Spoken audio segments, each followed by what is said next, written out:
ಜೈ ಹಿಂದ್ ಎಲ್ಲರಿಗೂ. ಈ ಒಂದು ವಿಡಿಯೋದಲ್ಲಿ ನಾವು ಇಂಪಾರ್ಟೆಂಟ್ ಆಗಿರುವಂತ ಒಂದು ಮಾಹಿತಿಯನ್ನ ಡಿಸ್ಕಷನ್ ಮಾಡ್ಲಿಕ್ಕೆ ಹೋಗ್ತಾ ಇದ್ದೇವೆ. ಸೊ ಈಗಾಗಲೇ ನಿಮ್ಗೆ ಗೊತ್ತಾಗಿರ್ಬೋದು, ಯೂಟ್ಯೂಬ್ ಎಲ್ಲಾ ಚಾನೆಲ್ಸ್ ಗಳಲ್ಲಿ ಒಂದು ನೋಟಿಸ್ ಇರ್ತಕ್ಕಂಥದ್ದು ಬಂದಿದೆ. SSC ದಿಂದ ಒಂದು ನೋಟಿಸ್, ಈಗಾಗಲೇ ಒಂದು ನೋಟಿಸ್ ಜಾರಿಗೆ ಆಗಿದೆ. ಸೊ ಆ ನೋಟಿಸ್ ಏನಿದೆ ಅನ್ನೋದನ್ನ ಈ ವಿಡಿಯೋದಲ್ಲಿ ನಾವು ಡಿಸ್ಕಷನ್ ಮಾಡ್ಲಿಕ್ಕೆ ಹೋಗ್ತಾ ಇದ್ದೇವೆ. ಅದ್ರ ಜೊತೆಗೆ ಇಲ್ಲಿ ನಾನು ಪೇಪರ್ ಲೀಕ್ ಅನ್ನುವಂಥದ್ದು ಕೂಡ ಒಂದು ಹೆಡ್ಲೈನ್ ಇರ್ತಕ್ಕಂಥದ್ದು ಹಾಕಿದ್ದೇನೆ. ಅದ್ರ ಜೊತೆಗೆ ಅನಲೈಸಸ್ ಇರ್ತಕ್ಕಂಥದ್ದು ಬ್ಯಾನ್. ಇದರ ಅರ್ಥ ಏನು, ಏನ್ ನಡೀತಾ ಇದೆ ಅನ್ನೋದನ್ನ ಒಂದ್ ಸ್ವಲ್ಪ ನೋಡೋಣ. ನಿನ್ನೆ ಒಂದು ನೋಟಿಸ್ ಬಂದಿದೆ SSC ವತಿಯಿಂದ. ಆ ನೋಟಿಸ್ ದಲ್ಲಿ ಕೆಲವೊಂದಿಷ್ಟು ಮಾಹಿತಿಯನ್ನ ಹೇಳಲಾಗಿದೆ. ಸೊ ಈಗಾಗಲೇ ನಾವು ಕೂಡ ನಮ್ಮ ಯೂಟ್ಯೂಬ್ ದಲ್ಲಿ ನಿಮಗೆ SSC CGL ದಲ್ಲಿ ಬಂದಿರುವಂತಹ ಕೆಲವೊಂದಿಷ್ಟು ಕ್ವಶನ್ಸ್ ಗಳನ್ನ ಅನಲೈಸ್ ಮಾಡಿದ್ವಿ. ಯಾವ ರೀತಿ ಕ್ವಶನ್ ಪೇಪರ್ ಬರ್ತಾ ಇದೆ, ಆಮೇಲೆ ಯಾವ ರೀತಿ ಇರ್ತಕ್ಕಂಥದ್ದು ನಾವು ಪ್ರಿಪೇರ್ ಆಗ್ಬೇಕು ಮುಂದಿನ ಶಿಫ್ಟ್ ದಲ್ಲಿ. ಬಟ್ ಇದು ಆಕ್ಚುಲಿ ಇರ್ತಕ್ಕಂಥದ್ದು ಫಸ್ಟ್ ಇರುವಂತಹ ವಿದ್ಯಾರ್ಥಿಗಳಿಗೆ ಬಹಳ ಮೋಸ ಇದೆ, ಆಮೇಲೆ ಮುಂದಿನ ಒಂದು ವಿದ್ಯಾರ್ಥಿಗಳಿಗೆ ಬಹಳ ಅನುಕೂಲ ಕೂಡ ಇದೆ. ಎರಡು ಇದಾವೆ. ಒಂದು ವಸ್ತು ಇದೆ ಅಂತಂದ್ಮೇಲೆ ಅದ್ರದ್ದು ಅಡ್ವಾಂಟೇಜ್ ಮತ್ತು ಡಿಸ್ಅಡ್ವಾಂಟೇಜ್ ಇರಲೇಬೇಕು. ಸೊ ಹಾಗೆ ಇದ್ರದ್ದು ಕೂಡ ಅಡ್ವಾಂಟೇಜ್ ಡಿಸ್ಅಡ್ವಾಂಟೇಜ್ ಇದೆ. ಆಮೇಲೆ ಇದು ಆಕ್ಚುಲಿ ಆಗ್ಬಾರ್ದು, ಅನಲೈಸ್ ಇರ್ತಕ್ಕಂಥದ್ದು ಆಗ್ಬಾರ್ದು.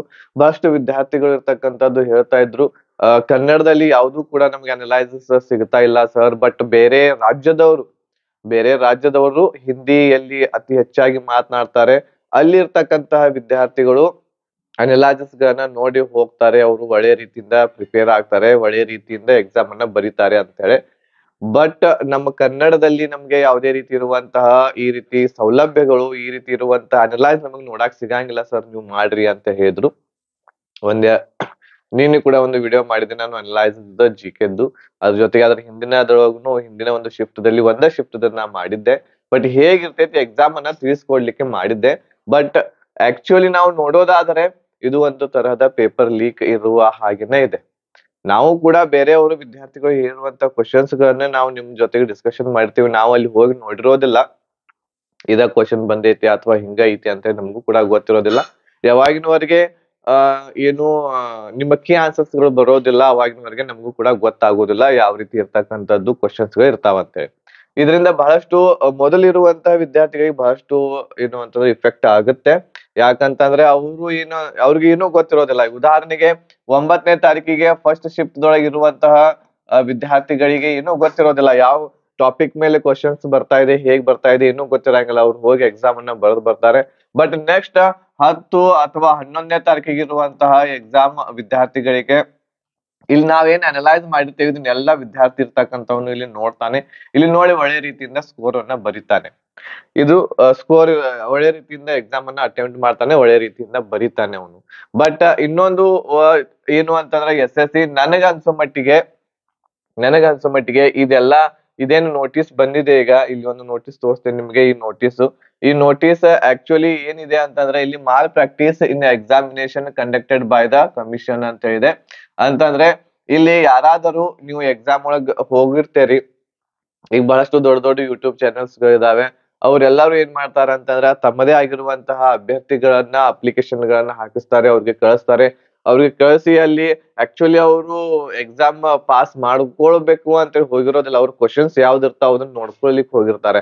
ಅವ್ರೆಲ್ಲಾರು ಏನ್ ಮಾಡ್ತಾರ ಅಂತಂದ್ರ ಅಲ್ಲಿ ನಿಮ್ಗೆ ಮ್ಯಾಥ್ಸ್ ಮಾಡ್ಲಿಕ್ಕೆ ರಫ್ ಪೇಪರ್ ಒಂದು ಕೊಟ್ಟಿರ್ತಾರೆ. ಅದ್ರೊಳಗ ಹೆಂಗೋ ಮಾಡಿ ಏನೋ ಮಾಡಿ ಬರ್ದ್ ಕಿಸಿ ಒಳಗ ಅಥವಾ ಎಲ್ಲೋ ಇಟ್ಕೊಂಡು ಅವ್ರು ಹೊರಗ್ ಬಂದ್ ಏನ್ ಮಾಡ್ತಾರ ಅಂತಂದ್ರ ತಮ್ಮ ಯೂಟ್ಯೂಬ್ ಚಾನೆಲ್ಸ್ ದವ್ರಿಗೆ ಕೊಡ್ತಾರ. ಅವ್ರು ತಗೋರಿ ಇವು ಕ್ವಶನ್ಸ್ ಗಳು ಬಂದಿದ್ದು, ಇವುಗಳನ್ನೆಲ್ಲ ಹೇಳ್ರಿ ಅಂತ ಹೇಳಿ. ಸೊ ವಿದ್ಯಾರ್ಥಿಗಳಿಗೆ ಏನ್ ಬೇಕಾಗಿರ್ತೈತೆ ಅಂತಂದ್ರ ನಾಳೆ ಇರುವಂತಹ ಎಕ್ಸಾಮ್ ಅವ್ರ ಏನ್ ಮಾಡ್ತಾರು ಅಂತಂದ್ರ ಇವತ್ ಯಾವ ಕ್ವಶನ್ಸ್ ಗಳು ಬಂದ ಅವುಗಳನ್ನ ನೋಡ್ಕೊಳಕನ ಕುಂತಿರ್ತಾರ. ನೀವು ಎಲ್ಲರೂ ಕೂಡ ನೋಡ್ಕೊಲಿಕ್ಕನ ಕುಂತಿರ್ತಾರೆ. ಬಟ್ ಅದು ಹಿಂದೆ ಎಕ್ಸಾಮ್ ಆಗಿರುವಂತಹ ಅಭ್ಯರ್ಥಿಗಳಿಗೆ ಬಹಳಷ್ಟು ಇಫೆಕ್ಟ್ ಬೀಳ್ತೈತಿ.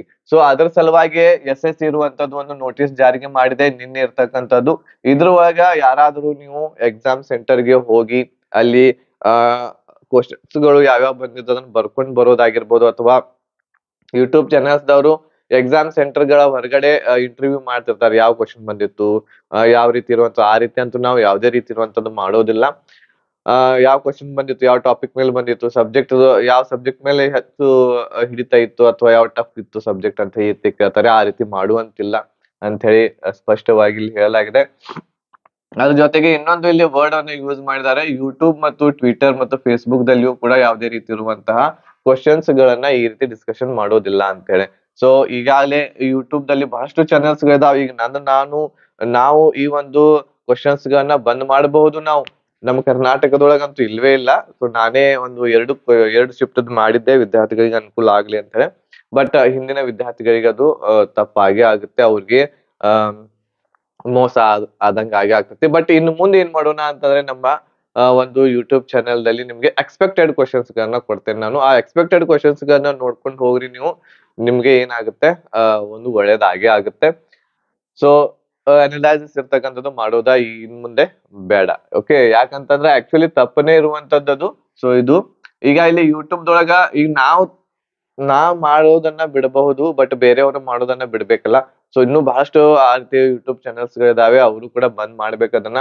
ಆಮೇಲೆ ಯೂಟ್ಯೂಬ್ ಚಾನೆಲ್ಸ್ ದವ್ರು ಬಂದ್ ಮಾಡಿದ್ರು ಕೂಡ ಆಫ್ಲೈನ್ ದಲ್ಲಿ ಹೆಂಗ್ ಬಂದ್ ಮಾಡೋದು?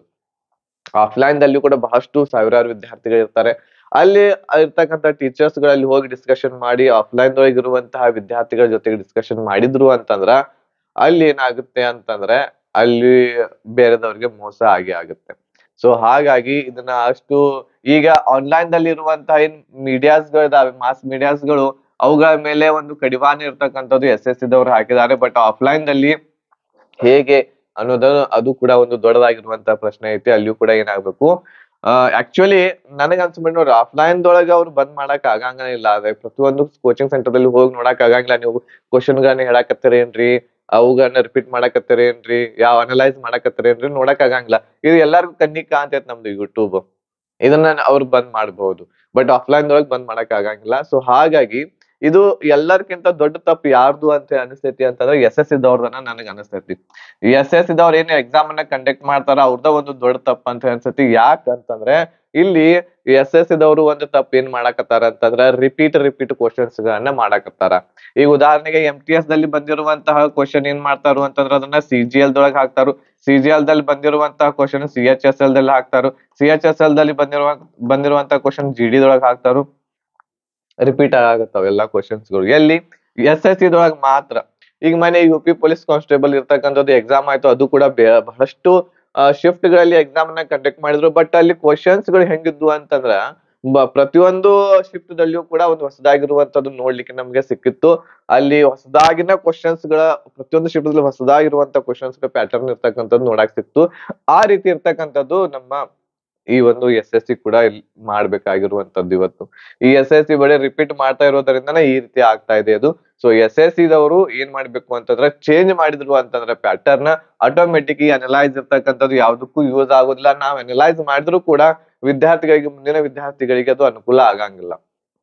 ಸೊ ಹಾಗಾಗಿ SSC ದವರು ನಾವು ಯೂಟ್ಯೂಬ್ ದೊಳಗ್ ಬಂದ್ ಮಾಡಬಹುದು, ಯೂಟ್ಯೂಬ್, ಟ್ವಿಟರ್, ಫೇಸ್ಬುಕ್ ಇದ್ರೊಳಗ್ ಬಂದ್ ಮಾಡಬಹುದು. ಬಟ್ SSC ಇರ್ತಕ್ಕಂಥದ್ದು ಆಫ್ಲೈನ್ ದೊಳಗ್ ಇರುವಂತಹ ಕೋಚಿಂಗ್ ಸೆಂಟರ್ಸ್ ಗಳಲ್ಲಿ ಅದನ್ನ ಬಂದ್ ಮಾಡಕ್ ಆಗಂಗಿಲ್ಲ, ಕಡಿವಾಣ ಹಾಕಕ್ ಬರಂಗಿಲ್ಲ. ಅಲ್ಲಾದ್ರೂ ಡಿಸ್ಕಷನ್ ಆಗೇ ಆಗುತ್ತೆ ಬಹಳಷ್ಟು ಕೋಚಿಂಗ್ ಸೆಂಟರ್ಸ್ ಗಳಲ್ಲಿ.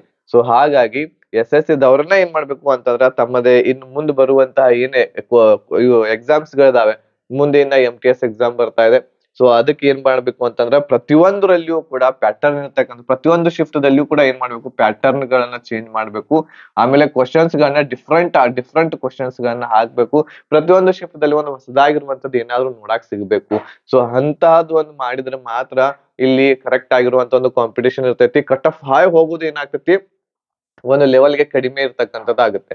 ಬಟ್ ಇಲ್ಲಿ ನಾವು ಅನಲೈಸ್ ಮಾಡಿ ಎಲ್ಲ ಹೇಳೋದ್ರಿಂದ ಕಟ್ ಆಫ್ ಕೂಡ ಹೆಚ್ಚಾಗೆ ಆಗ್ತಾ ಇರುವಂತದ್ದು ನಾವು ನೋಡ್ತಾ ಇದ್ದೇವೆ. ಸೊ ಹಾಗಾಗಿ ಇದೊಂದು ಮೆಸೇಜ್ ಅನ್ನ ಮುಟ್ಟಿಸ್ಬೇಕಾಗಿತ್ತು. ಏನು ಅಂತಂದ್ರೆ ನಾವು ನಮ್ಮ ಕರ್ನಾಟಕದ ಅಭ್ಯರ್ಥಿಗಳಿಗೆ ಇದು ಬಹಳಷ್ಟು ಏನು ಅಂತಂದ್ರೆ ಆ ಒಂದು ನೋವಿನ ವಿಷಯ. ಏನು ಅಂತಂದ್ರೆ ನಾವು ಅನಲೈಸ್ ಮಾಡೋದನ್ನ ನಿಲ್ಲಿಸಬಹುದು, ಬಟ್ ಬೇರೆಯವರು ನಿಲ್ಸಕ್ ಆಗೋದಿಲ್ಲ.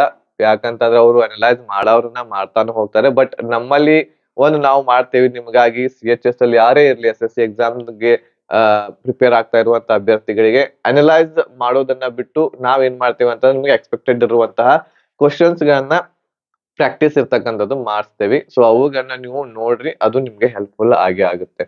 ಓಕೆ, ಇದು ಒಂದು ನೋಟಿಸ್ ಇತ್ತು. ಆ ರೀತಿ ಇರುವಂತದ್ದು ನೀವು ಕೂಡ ಮಾಲ್ ಪ್ರಾಕ್ಟೀಸ್ ಮಾಡ್ಬೇಡ್ರಿ. ಅಲ್ಲಿರುವಂತ ಕ್ವಶನ್ಸ್ ಗಳನ್ನ ಹೊರಗೆ ತಂದು ಬೇರೆಯವ್ರ ಜೊತೆಗೆ ಡಿಸ್ಕಷನ್ ಮಾಡ್ಬೇಡ್ರಿ. Okay, right. ಈ ಒಂದು ವಿಡಿಯೋವನ್ನ ವಾಚ್ ಮಾಡಿದ್ದಕ್ಕೆ ಥ್ಯಾಂಕ್ ಯು ಎಲ್ಲರಿಗೂ. ಸೊ ಇದು ಆಕ್ಚುಲಿ ಅನಲೈಸ್ ಮಾಡೋದು ಒಂದು ತರಹ ಏನು ಅಂತಂದ್ರೆ ಪೇಪರ್ ಲೀಕ್ ಇದ್ದಂಗನ ಇದೆ. ಅನಲೈಸ್ ಮಾಡೋದು ಒಂಥರ ಏನು ಅಂತಂದ್ರೆ ಪೇಪರ್ ಲೀಕ್ ಇದ್ದಂಗನ. ಹೌದಾ, ನಾವು ಅನಲೈಸ್ ಮಾಡಿದ್ವಿ. ಈ ಅನಲೈಸ್ ಪೇಪರ್ ಲೀಕ್ ಇದ್ದಂಗನ ಇತ್ತು. ಸೊ ಹಾಗಾಗಿ ಅನಲೈಸ್ ಇರ್ತಕ್ಕಂಥದ್ದು ಮಾಡೋದು ಬೇಡ.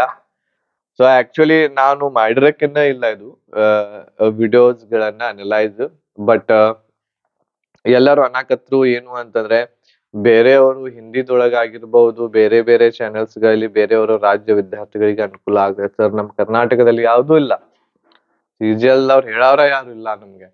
ಸೊ ಹಾಗಾಗಿ ಒಂದು 2 ವಿಡಿಯೋಸ್ ಅನಲೈಸಿಸ್ ಇದಾವೆ, ಅವುಗಳನ್ನ ನೋಡ್ಕೊಳ್ರಿ. ಅದೇ ಪ್ಯಾಟರ್ನ್ ಒಳಗನ ಕ್ವಶನ್ಸ್ ಗಳು ಬರ್ತಿರ್ತಾವೆ, ಅವುಗಳನ್ನ ಓದ್ರಿ, ಚೆನ್ನಾಗಿ ಓದ್ರಿ, ಸಕ್ಸಸ್ ಆಗೇ ಆಗುತ್ತೆ. ಆಮೇಲೆ MTS ದವ್ರು ಏನ್ ಮಾಡ್ಬೇಕು ಅಂತಂದ್ರೆ, ಇನ್ ಮುಂದೆ ಬಹುಶಃ ಏನ್ ಆಗ್ಬಹುದು ಅಂತಂದ್ರೆ, ಈ ರೀತಿ ರಿಪೀಟ್ ಆಗಿರುವಂತ ಕ್ವಶನ್ಸ್ ಗಳು ಬರ್ಲಿಕ್ಕೆ ಸಾಧ್ಯನೇ ಇಲ್ಲ. ಬಹುಶಃ ಈಗ SSC ಎಚ್ಚರಿಕೆ ಆಗಿದೆ. ಅದು ಕೂಡ ತಮ್ಮ ಪ್ಯಾಟರ್ನ್ ದಲ್ಲಿ ಚೇಂಜಸ್ ಇರ್ತಕ್ಕಂಥದ್ದು MTS ದಲ್ಲಿ ನಾವು ಕಾಣ್ತೇವಿ ಅನ್ನುವಂತ ಒಂದು ಭರವಸೆ ಇದೆ. ಸೊ ಈಗ ಈ ವಿಡಿಯೋ ಇರ್ತಕ್ಕಂಥದ್ದು ಇಷ್ಟ ಆಗಿತ್ತು ಅಂತಂದ್ರೆ ಲೈಕ್ ಮಾಡಿ, ಶೇರ್ ಮಾಡಿ ನಿಮ್ಮೆಲ್ಲ ಫ್ರೆಂಡ್ಸ್ ಗಳಿಗೆ. ಆಮೇಲೆ ಇನ್ನೊಂದೇನು ಅಂತಂದ್ರೆ, ನಮ್ದಂತೂ ಅಷ್ಟು ದೊಡ್ಡದಾಗಿರುವಂತಹ ಯೂಟ್ಯೂಬ್ ಚಾನೆಲ್ ಇಲ್ಲ. ಬಟ್ ಆದ್ರೂ ಕೂಡ ಕೆಲವೊಂದಿಷ್ಟು 100-200 ವಿದ್ಯಾರ್ಥಿಗಳು ನಮ್ ಜೊತೆಗೆ ಏನು ಅಂತಂದ್ರೆ ನೋಡ್ತಾರೆ ವಿಡಿಯೋಸ್ ಗಳನ್ನ. 100-200-300 ವಿದ್ಯಾರ್ಥಿಗಳು ನೋಡ್ತಾರೆ. ಬಟ್ ಎಲ್ಲರಿಗೂ ಕೂಡ ಇದನ್ನ ತಲುಪಿಸುವಂತಹ ಒಂದು ಅವಶ್ಯಕತೆ ಇದೆ. ಎಲ್ಲರಿಗೂ ಕೂಡ ತಲುಪಿಸ್ರಿ. ಆಮೇಲೆ ಇನ್ನೊಂದು ಏನು ಅಂತಂದ್ರೆ, ಅನಲೈಸ್ ಇರ್ತಕ್ಕಂಥದ್ದು ನೀವು ಕೂಡ ವಿದ್ಯಾರ್ಥಿಗಳು ಯಾರ ಜೊತೆಗೂ ಕೂಡ ಕ್ವಶನ್ಸ್ ಗಳನ್ನ ಡಿಸ್ಕಷನ್ ಮಾಡೋದಾಗಿರ್ಬಹುದು, ಕ್ವಶನ್ಸ್ ಗಳನ್ನ ಹೇಳೋದಾಗಿರ್ಬಹುದು, ಅದು ಆ ರೀತಿ ಮಾಡಕ್ ಹೋಗ್ಬೇಡ್ರಿ. ಮುಂದಿನವ್ರಿಗೆ ಇರ್ತಕ್ಕಂಥದ್ದು ತೊಂದರೆ ಆಗುತ್ತೆ. ಸೊ ಈ ಒಂದು ವಿಡಿಯೋ ನಿಮ್ಗಾಗಿ ಇರ್ತಕ್ಕಂಥದ್ದು. ನೀವು ಕೂಡ ಮಾಡ್ಬೇಡ್ರಿ, ನಾವು ಕೂಡ ಮಾಡೋದಿಲ್ಲ. ಅನಲೈಸ್ ಇರ್ತಕ್ಕಂಥದ್ದು ಇಲ್ಲಿಂದ ಬಂದ್ ಮಾಡ್ಬಿಡೋಣ. ಯಾವುದೇ ರೀತಿ ಇರುವಂತದ್ದು ನಮ್ಮ ಯೂಟ್ಯೂಬ್ ನಮ್ದು ಚಿಕ್ಕದಾಗಿರುವಂತದ್ದು ಯೂಟ್ಯೂಬ್ ಇದೆ. ಬೇರೆಯವರ ಒಂದು ಯೂಟ್ಯೂಬ್ಸ್ ಲಕ್ಷಾನ್ಗಟ್ಲೆ ಸಬ್ಸ್ಕ್ರೈಬರ್ಸ್ ವ್ಯೂಸ್ ಗಳು ಇರ್ತಾವೆ, ಬಟ್ ಅವರು ನಿಲ್ಸೋದಿಲ್ಲ. ಬಟ್ ನಮ್ದು ಇರ್ತಕ್ಕಂಥದ್ದು ಬರೀ 34,000 35,000 ಸಬ್ಸ್ಕ್ರೈಬರ್ ಇರುವಂತಹ ಒಂದು ಸಣ್ಣದಾಗಿರುವಂತಹ ಪುಟ್ಟದಾಗಿರುವಂತಹ ಯೂಟ್ಯೂಬ್ ಚಾನಲ್ ಇದೆ. ಬಟ್ ಆದ್ರೂ ಕೂಡ ನಮ್ಗೆ ವ್ಯೂಸ್ ಬೇಡ. ಯಾಕಂತಂದ್ರೆ ನಾ ಈಗಾಗಲೇ ನಿಮಗೆ ಹೇಳಿದೆ, 9ನೇ ತಾರೀಕಿಗೆ ಇರುವಂತಹ ವಿದ್ಯಾರ್ಥಿಗಳಿಗೆ ಮೋಸ ಮಾಡೋದು ಬೇಡ. ಮುಂದಿನವರಿಗೂ ಕೂಡ ಇಲ್ಲಿ ಏನ್ ಮಾಡೋದು ಬೇಡ. ಈಗ ಅನಲೈಸ್ ಮಾಡಿ ಅವ್ರಿಗೆ ಹೇಳೋದು ಬೇಡ. ಇವ್ರಿಗೆ ಲಾಭ ಇದೆ, ಅವ್ರಿಗೆ ನಷ್ಟ ಇದೆ. ಬಟ್ ನಾಳೆ ಏನಾಗ್ಬೋದು ಅಂತಂದ್ರ, ಇವ್ರದ ಎಕ್ಸಾಮ್ ಇಲ್ಲೇನ್ 10ನೇ ತಾರೀಕಿಗಿದೆ, ಇವ್ರದ ಎಕ್ಸಾಮ್ ಫಸ್ಟ್ ಶಿಫ್ಟ್ ಬಂತು ಅಂತಂದ್ರ ಅವ್ರಿಗೂ ಕೂಡ ತೊಂದರೆ ಆಗುತ್ತೆ. ನಾವ್ ಅನಲೈಸ್ ಮಾಡಿದ್ವಿ ಅಂತಂದ್ರ, ಸರ್ ನೀವೆಲ್ಲಾ ಹೇಳ್ಬಿಟ್ರಿ, ಈಗ ಮುಂದಿನವರು ಒಳ್ಳೆ ರೀತಿಯಿಂದ ಎಕ್ಸಾಮ್ ಬರೀತಾರೆ. ಇದು ಆಕ್ಚುಲಿ ಹೋದ್ ಸಲ SSC GD ದಲ್ಲಿಯೂ ಕೂಡ ನಾವು ಬಹಳಷ್ಟು ವಿದ್ಯಾರ್ಥಿಗಳು ಆ ರೀತಿ ಹೇಳ್ತಾ ಇದ್ರು. ಬಟ್ ಏನಾಯ್ತು ಅಂತಂದ್ರೆ, ಎಲ್ಲಾ ವಿದ್ಯಾರ್ಥಿಗಳು ಬಹಳಷ್ಟು ಫೋರ್ಸ್ ಮಾಡೋ ಒಂದು ಕಾರಣದಿಂದ ಕೆಲವೊಂದಿಷ್ಟು ವಿಡಿಯೋಸ್ ಗಳು ಇರ್ತಕ್ಕಂಥದ್ದು ಮಾಡ್ಬೇಕಾಯ್ತು. ಓಕೆ, ಎನಿವೇಸ್ ಇರ್ಲಿ. ತಪ್ಪಂತೂ ಎಲ್ಲರ ಕಡೆಯಿಂದ ಹಾಗೆ ಆಗ್ತೈತಿ. ಇದು ತಪ್ಪಿದೆಯೋ ಸರಿ ಇದೆಯೋ ಅಂತ ಯಾರಿಗೂ ಏನು ಹೇಳಕ್ ಆಗೋದಿಲ್ಲ. ಮುಂದೆ ಇರುವಂತ ಎಕ್ಸಾಮ್ ದವ್ರಿಗೆ ಸರಿ ಇದೆ, ಹಿಂದೆ ಆಗಿರುವಂತ ಎಕ್ಸಾಮ್ ದವ್ರಿಗೆ ತಪ್ಪಿದೆ. ಬಟ್ ಆಕ್ಚುಲಿ ಅನಲೈಸಸ್ ಇದು ಏನು ಅಂತಂದ್ರೆ ಪೇಪರ್ ಲೀಕಿಗೆ ಸಮ ಇರ್ತಕ್ಕಂಥದ್ದು ಇದೆ. ಸೊ ಹಾಗಾಗಿ ಅನಲೈಸಸ್ ಬೇಡ. ಇನ್ನು ಮುಂದೆ ಏನ್ ಮಾಡೋಣ ಅಂತಂದ್ರೆ, ನಾವು ಎಕ್ಸ್ಪೆಕ್ಟೆಡ್ ಕ್ವಶನ್ಸ್ ಗಳನ್ನ ನೋಡ್ತಾ ನಮ್ಮ ಎಕ್ಸಾಮ್ಸ್ ಗಳನ್ನ ಕ್ಲಿಯರ್ ಮಾಡ್ತಾ ಹೋಗೋಣ. ಸೊ ವಿಡಿಯೋವನ್ನ ನೋಡಿದಕ್ಕೆ ಧನ್ಯವಾದಗಳು. ಮತ್ತೆ ಒಂದು ಹೊಸದಾಗಿರುವಂತಹ ವಿಡಿಯೋದೊಂದಿಗೆ ಭೇಟಿ ಆಗ್ತೇನೆ. ಜೈ ಹಿಂದ್.